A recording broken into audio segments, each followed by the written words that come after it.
know nothing about this device that may change the gaming and toy industry for the next few years. But let's go over what we do know with toy insider James Zahn and our very own tech editor, Dan Halley. Good to see you both. James, I'll start with you here. Solve this debate for us internally. I think one of the consoles that have been suggested with no discs might spell the end of a GameStop. Would you agree with that? Yeah, it's going to cause them some problems. And as we've seen already just in the first quarter of this year, as stores were closed, the gaming industry has had this huge boom.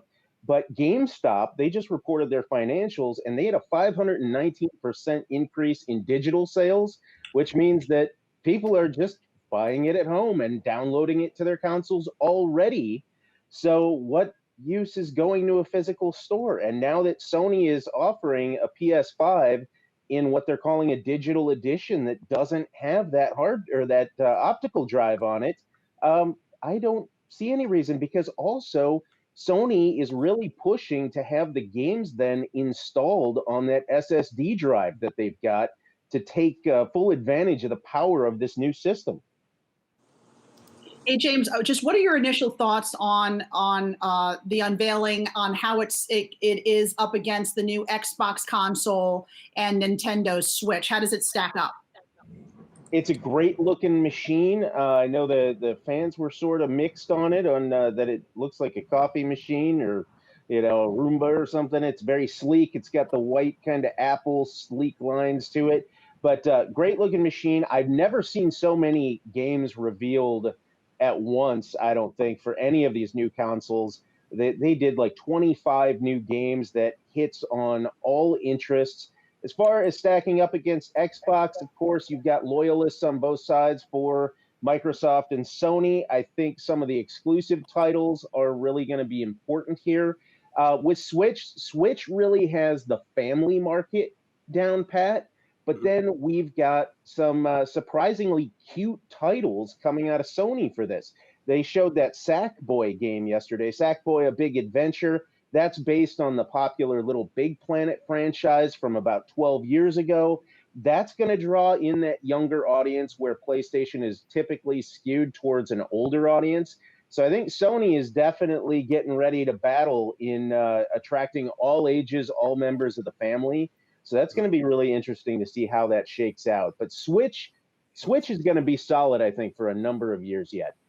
Dan, I know you're a big PS5 fan. How terrified should the Xbox be? They should be relatively nervous, especially with the amount of games that they showed off. I think the big problem for Sony, though, is how much the console is going to cost. And that also, goes for Microsoft as well. But Sony has a history of overpricing its consoles to its detriment. The PS3, when it originally launched, was available for $499 and $599, depending on the size of the hard drive you got. That's why the PlayStation 3 was received so poorly by gamers, and why Microsoft managed to take off so well with the Xbox 360. Now, we saw kind of the flip this time around with the PS4 and the Xbox One. The issue with Microsoft for the Xbox One was when they originally announced it, they said it had all this digital rights management. That meant you wouldn't be able to sell used games that you purchased on the console. And, it was just an overall poor performance from them from the get-go for the One. So I think for Sony this time around, they have to make sure pricing is online, and Microsoft as well. Hey, James, I have to say I'm really jealous. You have a baby Yoda over your left shoulder, and he is adorable. That is true. Any word on when are we going to see The Mandalorian return to Disney Plus? Do you know? Yeah, you're looking at October on that. Production for The Mandalorian was not interrupted. They actually wrapped filming in February. They were already set up to go digital. Of course, all those folks at Disney and Industrial Light and Magic, Lucasfilm, they've been innovators in the digital space for years, so they were pretty seamless in letting all of their staff members take post-production home with them. So we are going to see that hit in October, and there's some great new products. I know we've talked about it a bit in the past, and we're seeing some really cool reveals. As a matter of fact, this morning, company Diamond Select Toys just revealed a really sweet chrome Mandalorian with a tiny baby Yoda that was supposed to be a San Diego Comic-Con exclusive. Now they're going to sell it online. Oh, wow. Maybe can you secure me one of those, James? I don't think that's in my wheelhouse. Only kidding. All right. Always good to see you. Thanks so much. Absolutely. Thanks.